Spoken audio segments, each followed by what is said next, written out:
Yeah, I'll react to that, sure. Ammo? Hey guys, inside the US factory making Ukraine's most important ammo. Like artillery shells? Preemptive like, original link to the video. Hi guys. Original link to the video, top of the description. Discord below that. Love to have you. Let's go. In Pennsylvania. This factory in Pennsylvania is making Ukraine's most important ammunition. 155mm rounds are basically giant bullets used in artillery guns. The Scranton Army Ammunition Plant has been making steel shells since 1953. And today, demand is so high that it's making 11,000 of them every month. Ukraine may be firing more than half of that each day. Снарядів ніколи не було де вистачати. So, there's a glow of them every month. And today, demand is so high that it's making 11,000 of them every month. 5,500 a day? Ukraine may be firing more than half of that each day. On average? 5,500. Снарядів ніколи не було де вистачати. So, there's a global shortage. Some experts are concerned that the US is burning through its own supply. So why is this particular artillery ammo so important in Ukraine? And how is the US arming them during the shortage? At the start of the war, air power was expected to be the key to a Russian victory. They outnumbered Ukraine in military aircrafts 10-1. But Ukraine found ways to shoot down Russia's warplanes and defend against its missile attacks. Putin pivoted to massive artillery strikes. The problem was most of Ukraine's artillery weapons dated back to the Soviet era. They required ammunition produced mostly by Russia and its supporters, China and North Korea. So Ukraine called on the US and its NATO allies for aid. The US alone sent Ukraine about 200 artillery guns that required ammo they already had in stock, 155mm rounds.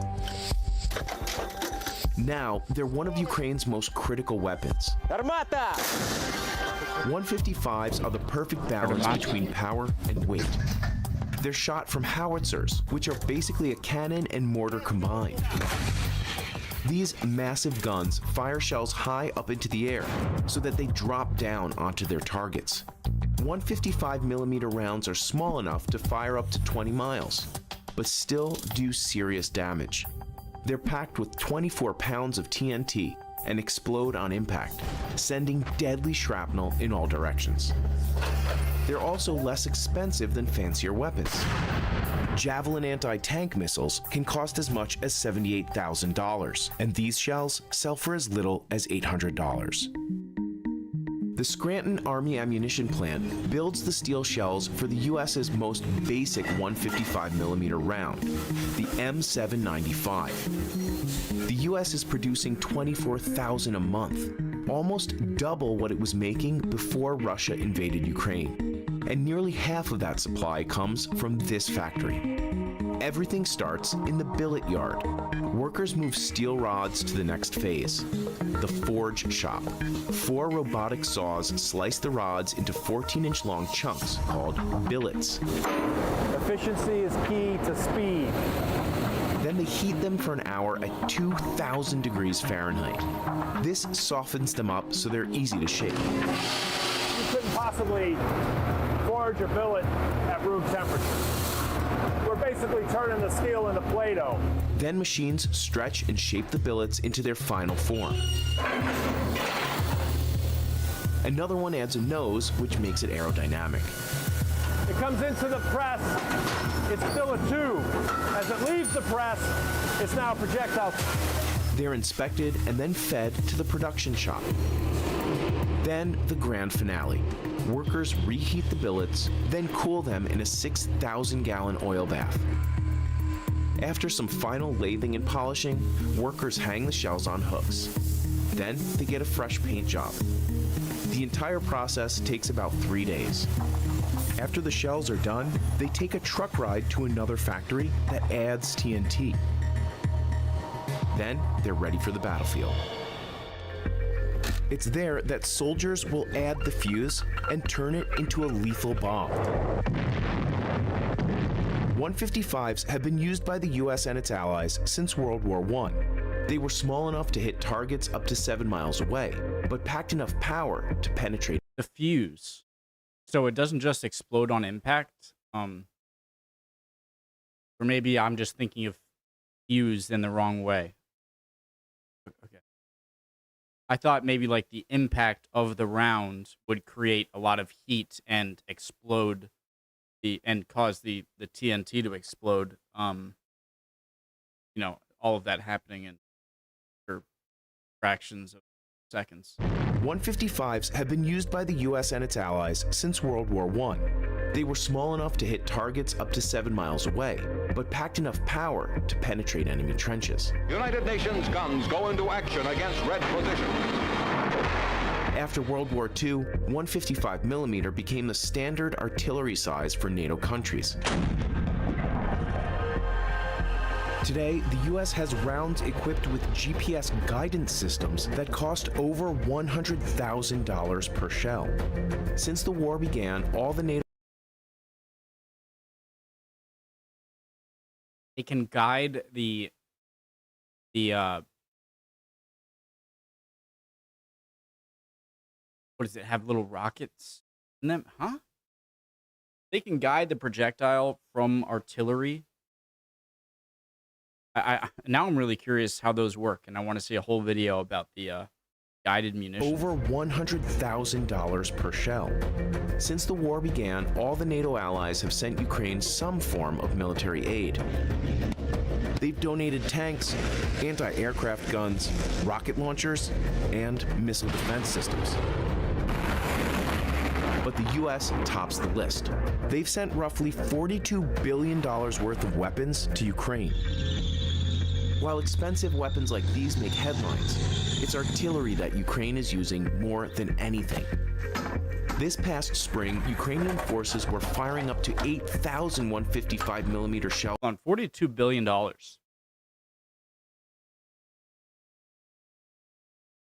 That's like most countries' annual military budget, isn't it? Or a lot of countries. Last spring, Ukrainian forces were firing up to 8,000 155mm shells a day. According to a June report, Germany sent Ukraine so many shells that it had about 20,000 left in its stockpile. That's enough only for a few days of intensive combat. Yeah, so this stuff kind of confused me. Well, not really, because that assumes that you're going to have to fight Russia. I mean, you always have to prepare for any scenario, even if it's unlikely, but I suppose like with China and Taiwan, if that invasion were to break out soon, then all of, the stockpiles of ammunition being in Ukraine would make it a lot easier for Russia. So I don't know if they're worried about their own personal country's defense or about their ability to move their stockpile around the world as needed if other stuff breaks out. You know what I mean? Critics are worried the same thing could happen to the United States.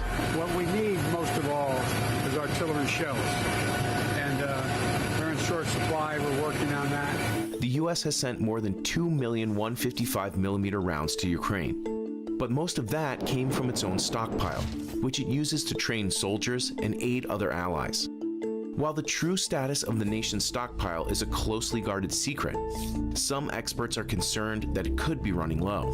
The scale of Ukrainian need versus American capacity to build are very different. The U.S. has already borrowed 500,000 155mm shells from South Korea to help resupply its own stockpile. It's also turned to Japan for more TNT. We've hit the level at which the Pentagon planners are uncomfortable going any lower because of the demands for other war plans. The Army has spent billions updating its factories to make more 155s. They want to make 85,000 shells per month by 2028, over 3 times the current output. But it could still take years to refill the stockpile. You need to hire people. You need more of the steel to build the shells. You need to have a larger factory space. You have to follow all of the safety requirements because each of these has to meet a military specification for usage and have to go through the inspection process. In July 2023, the U.S. announced its decision to send Ukraine a controversial type of 155, equipped with cluster bombs. Russia has also used them. Each shell contains 88 small explosives, or bomblets, that are released in midair. They can cover an area up to 7 acres and destroy everything from trenches to tanks. But these rounds are banned in over 120 countries because the bomblets sometimes fail to explode on impact and harm civilians who find them later on. 94% of recorded cluster bomb deaths are civilians, and almost 40% of those are children. The U.S. has already sent thousands to Ukraine in its latest $800 million military aid package in July. President Biden has said that the cluster bombs are only a temporary solution. Ukraine President Volodymyr Zelensky said a lack of ammunition is what's keeping his military from reclaiming Russian-occupied territory more quickly. But the U.S. Army says its goals for increasing its 155 output are on pace. That's good for Ukraine, as it could be the difference in taking back their country. In June, they launched a counteroffensive against Russian troops. They tried to break Russian defenses with heavy tanks at first, but switched their strategy to artillery fire. It's been moving slowly, so they'll need plenty of shells for the long haul. Ой, місія. Головне, щоб були снаряди, а все решта ми зробимо самі. Yeah, obviously if you're a young child, then you're the one who's kind of going in kind of off the beaten path areas and just inquisitive and looking around and wanting to pick stuff up that looks strange. And so that's horrifying, and it makes sense that 40% of the 95% are children. So it's kind of like a similar argument to will less children or people in general die from potential undetonated cluster bombs than the effect it will have on shortening the war and then causing less deaths that way. And I understand that's an extremely difficult thing to weigh, and I'm glad I don't have to make that decision. Very interesting video. Hope you guys are all doing well. I'd appreciate any comments, any answers to the questions I might have had, and I'll see you next time. Bye, guys.